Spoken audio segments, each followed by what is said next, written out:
Namaste. Welcome to Getting Intimate with Intimacy, space for deep exploration of the mind, body, and soul connection. I am Jamie London Wollberg, he, they pronouns. I am Katie Jayne, she, her, Faye. I am Raven Mist, she, her, Faye as well. Getting Intimate with Intimacy will cover consistent multimedia content spanning all forms of intimacy, from sexual to intellectual and everything in between. Our content is created for all beings and bodies and abilities 18 and up. Our content can be enjoyed on YouTube as well as InsightTimer and OnlyFans. The links will be in the description for our live streams. We really look forward to experience the infinite layers of intimacy with all of you. And remember, Intimacy starts within.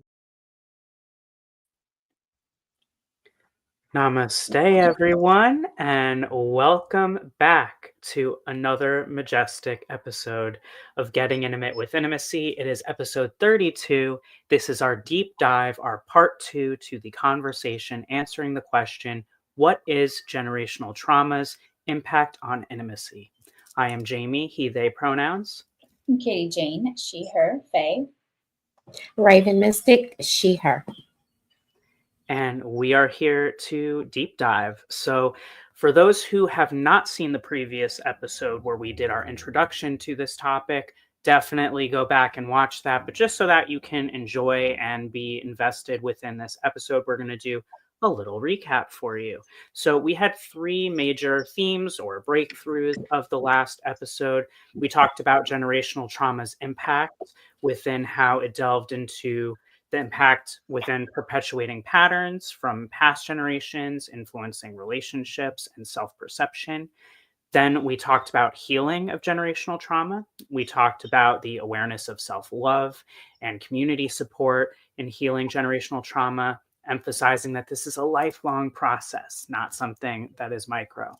And then we also talked about the personal empowerment and expansion that comes along with this, recognizing that generational trauma is an opportunity for personal and collective growth, encouraging listeners to embrace their unique healing journeys. And we are all our own listeners.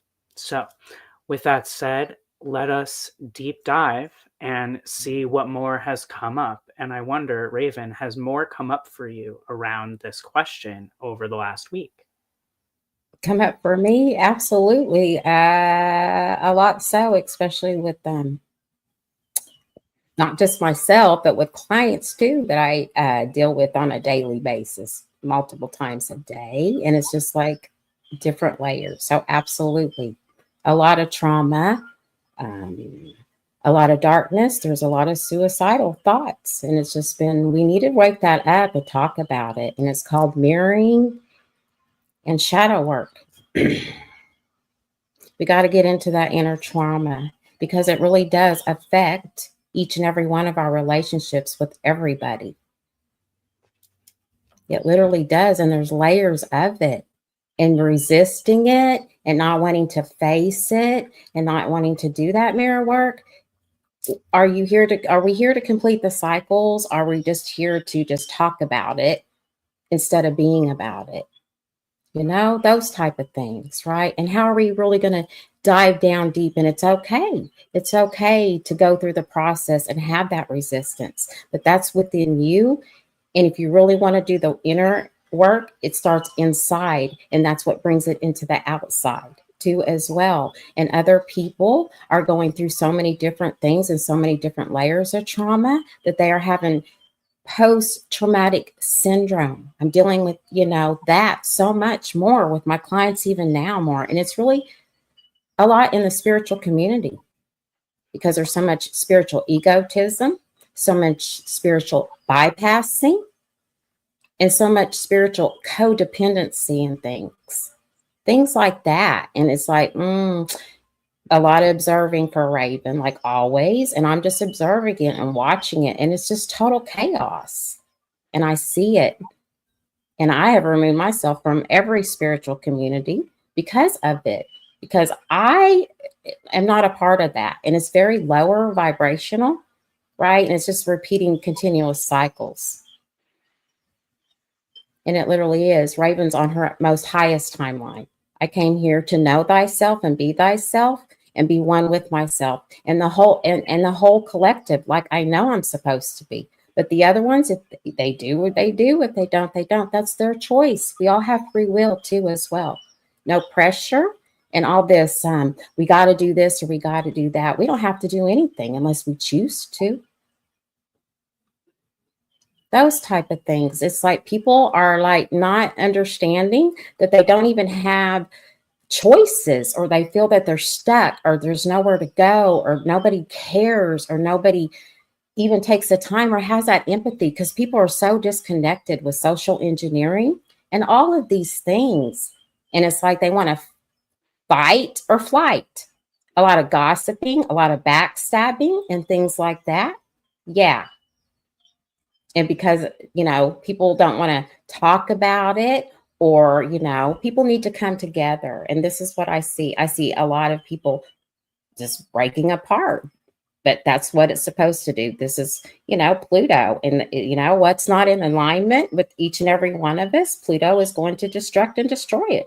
That's just the way it is, and it just is. And it's just showing you, if you're not in alignment, then it's not meant to be there. So why are you pressuring it or trying to make it work? It's not supposed to. And this blood moon that's coming up September the 7th with the eclipse, absolutely. It's very strong. It's very sacred. It's a sacred omen, right? And whatever is not in alignment, it literally is going to eclipse out, like literally out of your life, because we didn't clean it up. We're not looking and doing really the shadow and the mirror work that we're really responsible to do for.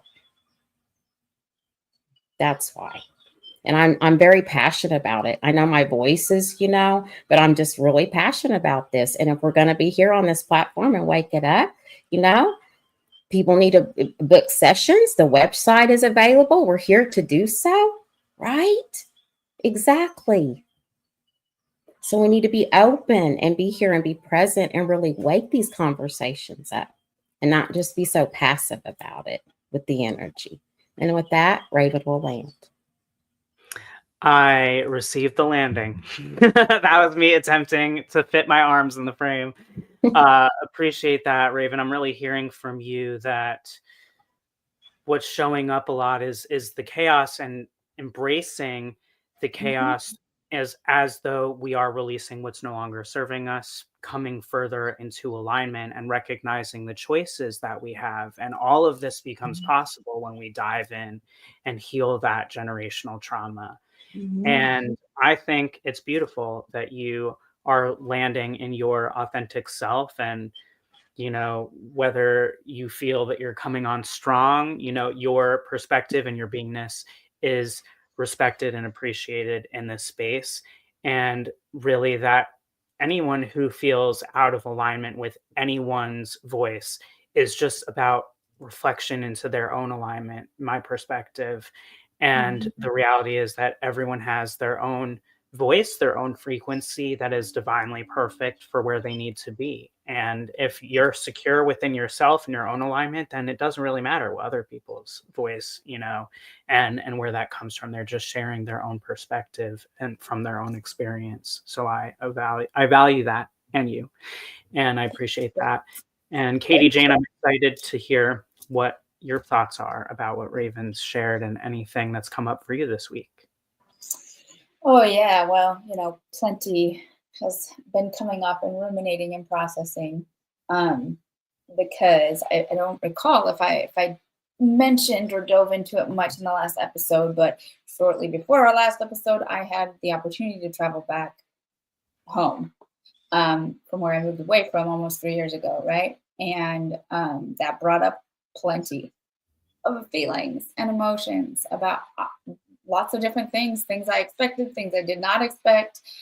But also what I was hearing Raven talking about that stood out to me is it is a choice, right? You can see as the observer the chaos. And so those of us that are consciously like, okay, generational trauma, you can see that when those patterns are perpetuated, it's mostly unconsciously, right? It's subconsciously or unconsciously, these things are passed down until somebody decides to bring it into the light, right? There's like a Rumi quote or something: if you leave the shadow, it becomes something about your bringing the subconscious into consciousness, right? And choose it. It is about choice, right? And what I was thinking about is how even those of us, and I'm speaking for myself, that have said, okay, I'm signed up to do this work, right? I'm doing my shadow work. I'm seeing the different layers, right? And we're taking one layer at a time. Even with that mindset, I guess I there's different layers of the observer, right? We hear about this stuff, we're doing the work, and still it can be challenging. Like those patterns can run really, really deep. So even though I have found myself sometimes saying, I desire to do this, or I'm working on this thing, but then simultaneously I'm sitting here judging, right? I'm judging myself, I'm judging the emotions, or I'm slipping. Like while I mentally desire to be making the changes, the pattern is so deep that I'm accidentally, right, kind of slipping back and forth into that pattern, right? I can still be acting like just on the old pattern. It's not even necessarily from a wounded place, but it's that subconscious patterning. And that's why another thing that's really important that has helped me shift is thinking about language, about how I'm speaking, the words that are coming out of our mouths, right? Because words are spells.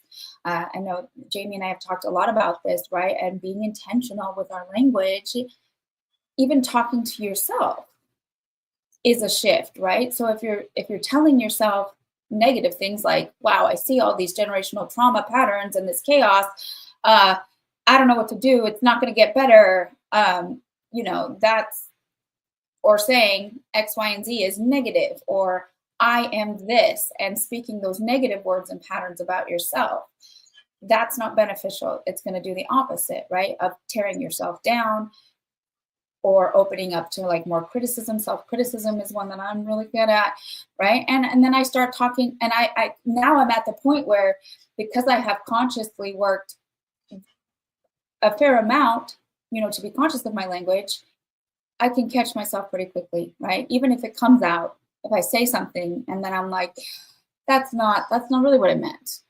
Sometimes I can catch it that quick, and I can say, take a breath literally in the moment and say, what I meant to say was, or let me rephrase that, right? And I value and appreciate the people in my life, my friends, my partner, that prompt me as well. Like when I slip up, that's like that community element that we talked about before, right? Let your friends and loved ones know your goals, right? Like, hey, if I do this, call me out, or I need this support, right? Like I need a reminder that I'm making different choices. So if that's what it takes, to ask somebody to help you be an accountability buddy, that is great too. And that could apply to lots of different things, but can absolutely apply to shadow work when you're trying to change and you're trying to move forward and create different habits and patterns. I love what you're saying about catching yourself and putting in that effort and acknowledging that it's okay to slip. And I love the idea of having the accountability buddy. And I continue to celebrate the massive progress and journey that you took, because it takes a lot of courage to go home. I know from personal experience after going away. And, it reminds me so much about this unconditional love, right? That we know is where my passion lies. And it's accepting wherever you are. So if you're in your highest timeline, you could still slip back. The discernment might be, I'm in my highest timeline, I'm having a moment, but I'm unfazed by the fact that I'm having this moment. I'm just allowing myself to have the moment and I move forward, into your thing. There are so many different ways, and everyone has their own different determination for them of what it means, right? In my perspective, we're in our highest timeline of whatever feels like our highest timeline at that time, because we're constantly expanding.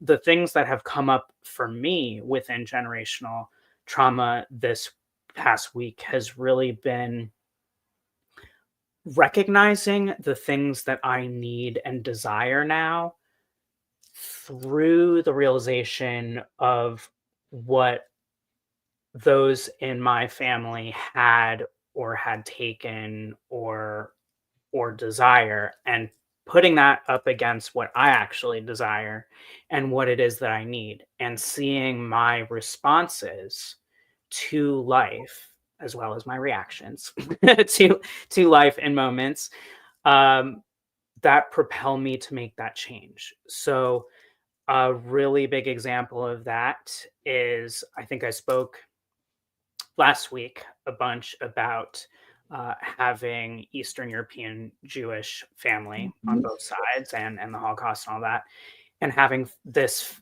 constant fear of leaving in the last moment, having everything taken, starting over, things with loyalty. And within this last week, it's kind of, I feel like I've honestly lived 10 lives in the last week. And through it, I have continued to upgrade and recognize that the choices I'm making now are not about necessarily those fears of what were, but instead now what I am doing consciously and what I'm choosing constantly for what I desire, regardless of what those fears were, so that I don't have those fears now. So specifically, this is looking like my living environment. There's like a really big change in my life where I am going to likely be moving very quickly, and really upgrading my life and totally changing my life and other people's lives in that process. And when I've been thinking about this life I want to create and what I want to create in this space and what it feels like to be at home for me, a lot of what's come up is that safety and that security, and what it means for me to feel at home, which in turn turns out that, unsurprisingly, really, for me, being at home feels like a sacred, peaceful space where I can be myself regardless of what is happening. And it turns out that my home is not only where I receive and serve within myself, but also where I provide and serve with others. And having that realization that currently in my life, I choose to have this overlap because that's what feels authentic for me. And so I'm looking at what are the boundaries for me to set going forward to ensure that those things are happening, to ensure that I feel safe. And what I see is these timelines and generational gaps healing from my choice to not just make that purely about money, or not just make that about have tos. Instead, look at, this is what I need, and I'm not sorry that I need this. And what do I desire to do, and what do I choose to have those needs met? And not looking at a need necessarily in terms of a lack, but more so in, this is what I desire, so this is what I need. This is the need, is the boundary. And it's been really eye-opening. And I'm currently in this period of time where I am not sharing so much. Well, obviously, I'm sharing right now on quite a public platform, but I haven't really been sharing my thoughts specifically with those yet. In order for me to make those choices, and what I see in this next time, where we're gonna take a little break before we come into our integration, is recognizing that by that point I will have clarity, because I have chosen to take actions to have clarity by that point anyway, to discern what it is that I want to share and what needs to be shared in order for me to receive what I'm choosing to receive, and what boundaries need to be made. And recognizing it's a conversation and communication, and a lot of what was lacking, especially because, massive less technology, during those times, right? They were writing a letter or taking a boat. Like, the likelihood of someone getting the message you needed was practically carrier pigeon, right? But now the way that I can communicate is different. I have more possibility of how I can choose to communicate when I feel ready. And that is exciting.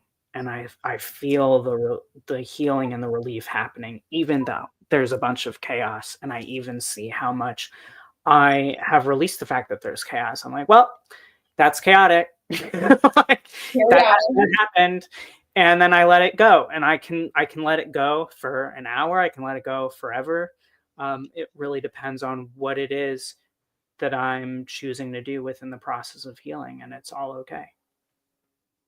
So that's where I'm at. You reminded me of something, if you don't mind. No, please go ahead, Katie Jayne. So yeah, when you were talking, Jamie, it just brought up another thing that I'd actually meant to say earlier, is in regards to the concept of it being a choice, right? Most of us, I think we can agree, like, again, those of us that have this awareness and have made the choice specifically to confront, to deal with, to integrate, to work on healing this generational trauma and patterns, it takes a lot of courage. Like, I know you specifically, Jamie, and myself, very outside the box of what our families expected, right? We're doing things that nobody in our family has done before. And that in itself is breaking open possibilities, changes, different kind of legacy, like the kind of legacy that we in this time desire, right, to create for future generations. But it's hard. It is hard to be the black sheep. It's hard to go against the grain. It's hard to try things that are completely out of like the comfort zone of how you grew up, right? Like all of that stuff is, it takes an amount of courage and bravery and tenacity. So to all of our listeners that are doing this work, like, I just want to say kudos. And like, I also understand and acknowledge it is not an easy path, right? Not all the time. Do we have these breakthroughs that create the ripple effect of joy and change that we want? Yes. And it's not always rainbows and butterflies. It takes work. And we made that choice, right? That's why we're here talking about it. But then concurrently with that, like, this is what it was in my brain. It was like, this is kind of like the two sides of the coin. So along with that, and along with this overall consciousness and awareness of the healing that's possible, right, with the generational trauma, to me, the process has also more recently been an opportunity to remind me of the good patterns. And that also has a lot to do with the fact of losing my dad, 3 years ago. I have reflected a lot on the positive things that I got from him. And then more recently from my mom. Like, I am their daughter. It's undeniable. When we went back home and Lee met my mom, he goes like, we came home, he goes, now I understand where you get your storytelling from. Like, you talk just like your mom. You guys tell stories the same. And I was like, yeah, that's never thought about it, but yep. Mm-hmm. So, and just other things for myself that I have been, grateful for, like, minus or outside of the hardships and challenges that I may have experienced, right? What about the good stuff, right? So I've enjoyed that piece of it too, right? And it took a certain amount of work and forgiveness first to get to that point, to say, okay, wow. So I still see all of this stuff I'm trying to heal and work on and integrate, alchemize. And at the same time, I'm grateful, right? They did as best they could, right? They did get me as far as they could. And, so as parents, that's really what, I'm still here, I'm alive, right? They got us this far. And then we all have our choices as adults, right? As to how we're going to go about things.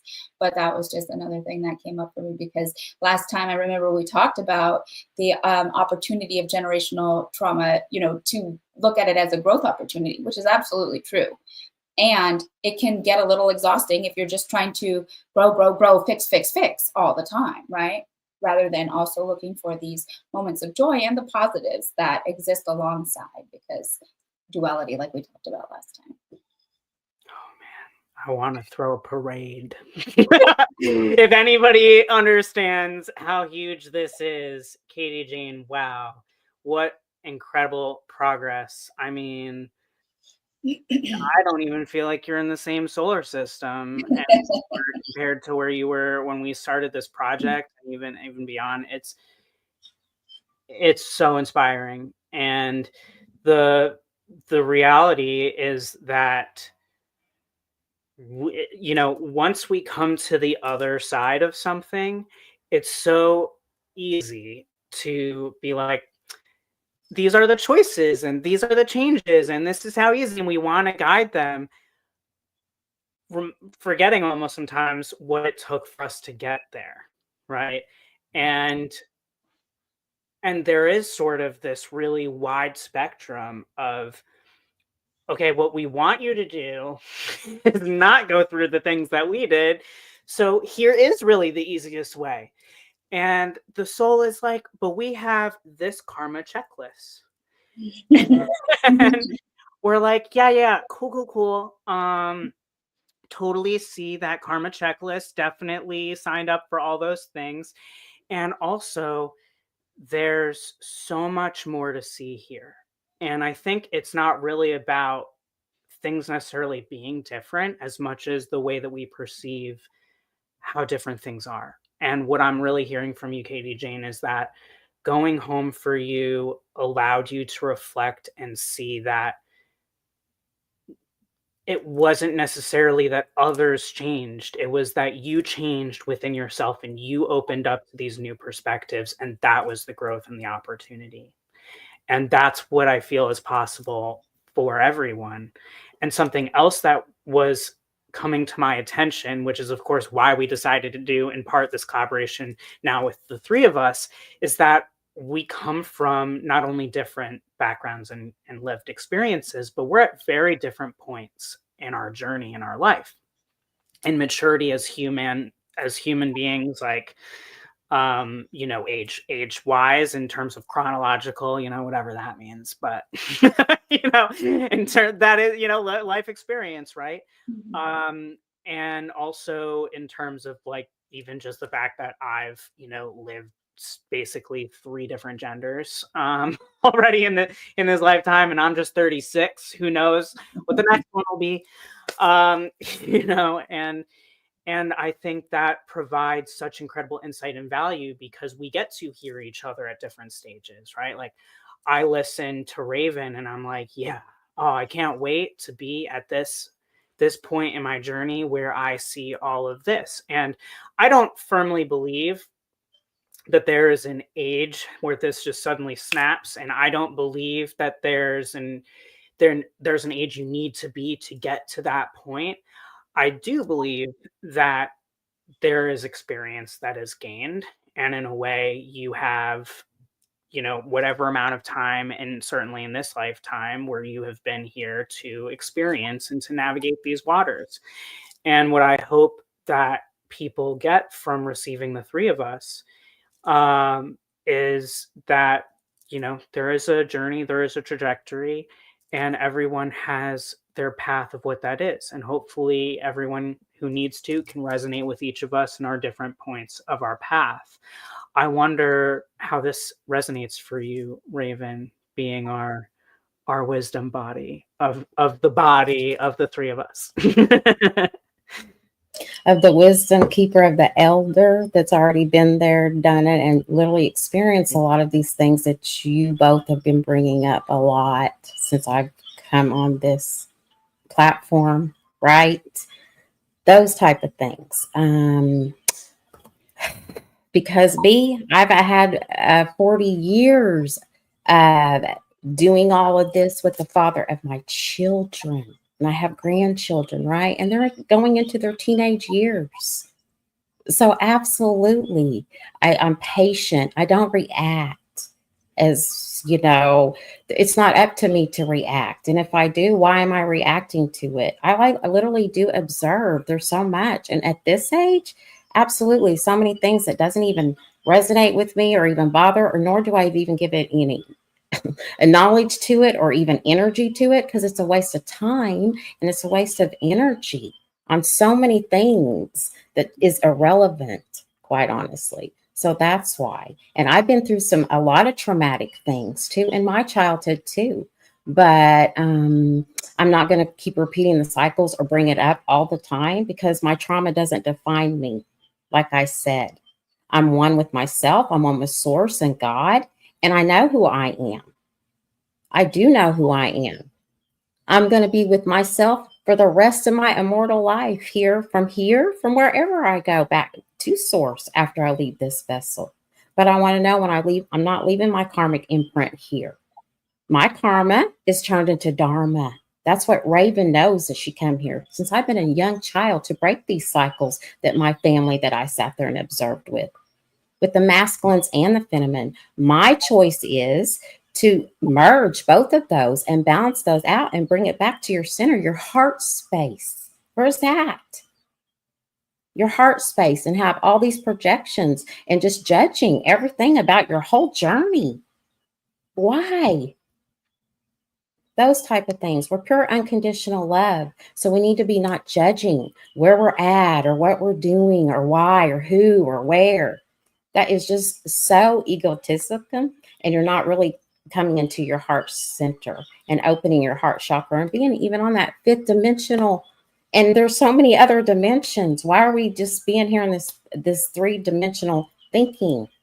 We're not even expanding our minds and doing all these upgrades. We want to be just, I don't know, but namaste, and I'm going to land again.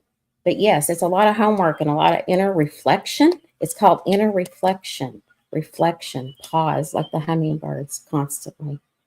Joy, your inner child, resilience, adaptability. Things are changing. They're going to, it's life. How are you going to deal with it? How are you going to cope with it? How are you going to process it? How are you going to maneuver it? How are you going to alchemize it? Only that's up to you, not everybody else. And namaste. Namaste. Thank you for that reflection, Raven. There's so much to be gained from experience, and that is certainly the point. And that's, I think certainly, in my teenage years, which I know is not unique to me by any means, I was rebellious against authority, and I have transformed this idea of authority to wisdom of experience, which we often refer to, as you said beautifully, elders. That was the word I was trying to find. So glad that you can take in my brain. And, that's why I think it's so powerful to listen across all sides, right? And the humility that is so sacred within recognizing that there's always more to learn and value. And just because younger generations may perceive that elders have, this is the old way that we did things, like, yes, but there's also a lot of things that we've taken forward, and a lot of what we keep saying is new is actually like thousands of years old, right? So it's all relative. And I love what you shared about turning karma into dharma. It's something that I've been thinking so much about. And I feel like I've recommended this before, but if I haven't, or if someone's hearing this for the first time, I recommend that if you have access to Netflix, watching Heavenly Ever After. It's an incredible Korean series that has a lot to do with this concept of what it is to have karma and dharma, and a very beautiful perspective of what within their cultures the afterlife looks like. And truly, when we are choosing to heal all of this generational trauma, we are coming into a new timeline, and the karma does get turned into dharma, and we just continue to expand upon that. And worrying about whatever was the karma or what will be the karma is not helpful. In my perspective, at least, and experience. What's helpful is being present with what is, and constantly celebrating any extra step forward that you make based on your choices, and observing and honoring those who went through it. That's part of that releasing of judgment, that unconditional love, is appreciating that whatever someone else has navigated, that's like, anytime I don't appreciate someone's, behavior, I respect it in the sense of, well, thank God I'm not doing that. I don't want to do that. Yeah. So while I don't want to be around that, I appreciate that they're doing it, because I've already done that. I don't want to do it. They're doing it basically for all of us. And, therefore I can move along with my merry way. And it shows again how much, the wisdom comes from experience. And I think it's previously been really easy to say, well, experience purely comes with age. But there's plenty of people that at the end of their day, on their, end of their time of this plane, where they're sitting there with their regrets of what they didn't do, or the things that they hadn't thought of, or maybe they felt like they lived this boring, simple life. There's nothing boring or simple about life. It's incredibly exciting if you choose to show up for it fully. I'm curious, Katie, Jayne, what final words come to you and thoughts at this time before we take a pause, before we come into our integration episode? Yeah, this is such a timely conversation. And I love, again, something that Raven said earlier about, it's a theme. It is, right? We talk about things having a frequency, a vibration. It's happening for everybody everywhere right now, right? Raven said, a lot of my clients are experiencing this stuff, right? And it reminded me again, not yesterday, but the day before, I went out and drove Lyft for about 4 or 5 hours. And I wasn't bringing up generational trauma, okay? Not intentionally, but I had this beautiful car ride and conversation with a young lady from Cuba. She's 29. She spoke great English. And even when she struggled, like, language is one of my specialties, right? So I easily can kind of provide words, right? I don't know. I can help people get the right word. We were talking about something completely else. And then it came to talking about kids and pregnancy, right? And I'm about to be 39, and I don't have any of my own kids yet, which I still desire to have, whether it's by giving birth or by adopting down the road. But we ended up talking about pregnancy. Her and her husband have been married for a few years. They moved here together from Cuba. And she said, yeah, but and she was looking for the term generational trauma. She's like, I'm trying to work on this stuff. And I helped her out with generational trauma before I have children, because I don't want to pass that on. And I was like, this is why she got into my car, right?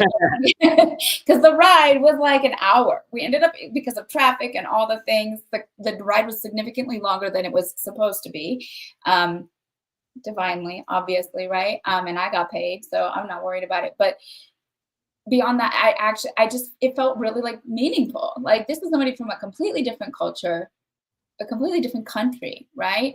And of her own volition, she's had this awareness. She doesn't like what she sees in her ancestors and her current family, right? And she's working consciously to do this work that we're talking about, to work on the shadow aspects, to have the conversations with her husband, even though he doesn't always understand, right? Because he's crazy about having kids. That's what she said. He really wants to have kids now. And she's like, I'm working on some stuff, like it'll happen when I'm ready. So I just thought that was a beautiful synchronicity, right? Because Jamie, you earlier asked what's come up this week. Well, there's that, right? But also for myself, yes, I can't. Going back home was a catalyst in some ways, and it was an opportunity to, once I had some time to process all the emotions. Exactly what you said is, I changed. And some of the people I interacted with had, and some not so much. And it was disconcerting, right? It's a little bit of like cognitive dissonance. Like, why doesn't this feel like it did? Because I'm different, and I'm glad I'm different, right? I'm grateful for my journey and the work that I've been putting in over the last couple of years, very consciously, right? Working on all of the things, but also this generational healing, or I wouldn't have been able to go and spend time with my mom and get her flowers and take pictures and have her see like 3/4 of my family with my fiance, you know?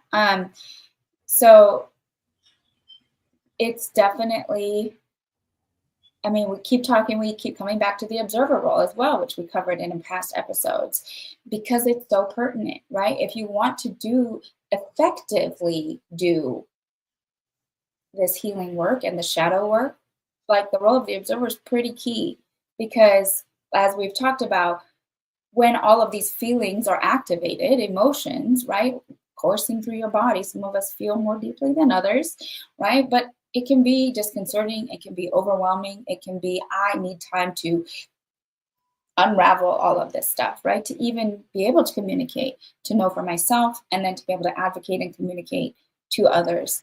But also, I think another thing that has really helped is vulnerability. Like for me to share any and all of this kind of stuff, you wouldn't have caught me doing this 7 years ago, right? 5 years ago, I wasn't speaking as freely, but it was somewhere in 2020, I think, I took an online speaking class for women, by women, and it was very empowering, right? To make that shift of looking at vulnerability as a superpower. I mean, it's something I was pretty good at already, and more on the side of like that holding space for other people to be vulnerable. But it has taken quite a lot for me to be as vulnerable as I am. And I think that surprises some people with me being a Scorpio. And then there's also the layers that I still find the reluctance, right? Even in my closest relationships, because I do have safety and trust is not something that I've had in the past. So I still have those old mechanisms telling me maybe it's not safe to fully be, or this next level of like my true self, right?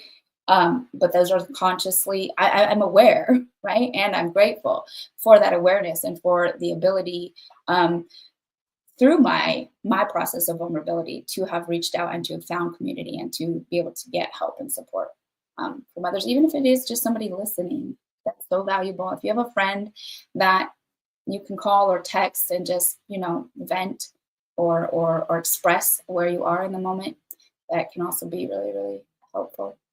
But I love this conversation. I'm looking forward to the rest of it. I love that. Thank you so much for sharing, Katie, Jayne. And I really felt like it circled us back to a lot of the things that Raven was bringing up at the very beginning. Raven, I'm curious, is there anything else that you want to share as we wrap up today's conversation before we go into our integration session? Yes, I just would like to shout out to Grandma Hudson, because I know she's watching Raven. And I just want to say this happy solar return, Grandma, 82 years young. And she's such an inspiration for me. And I'm just so grateful, and I'm very honored and very humbled, because I am literally expanding my community too as well. And it's just the support has just been phenomenal, and I'm very grateful for it, very much so.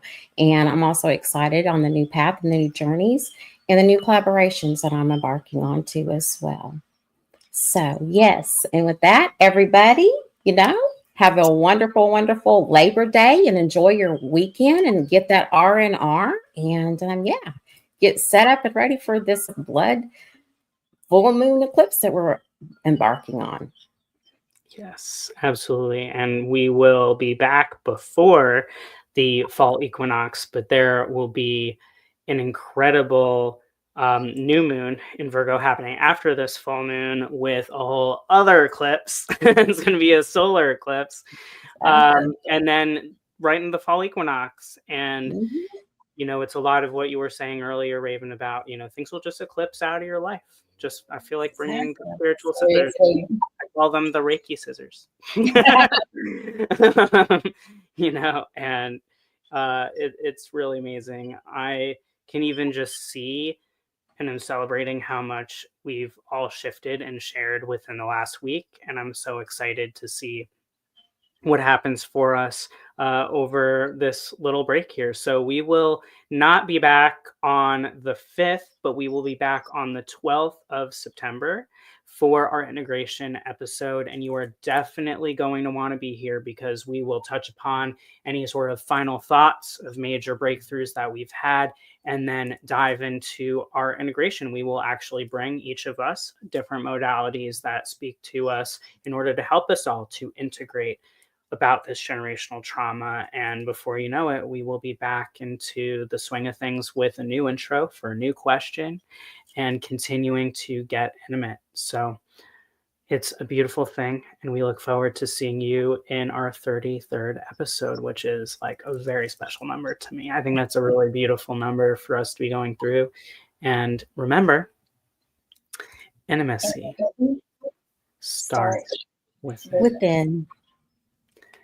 Namaste and be well. Namaste. Heart space. Bye for now.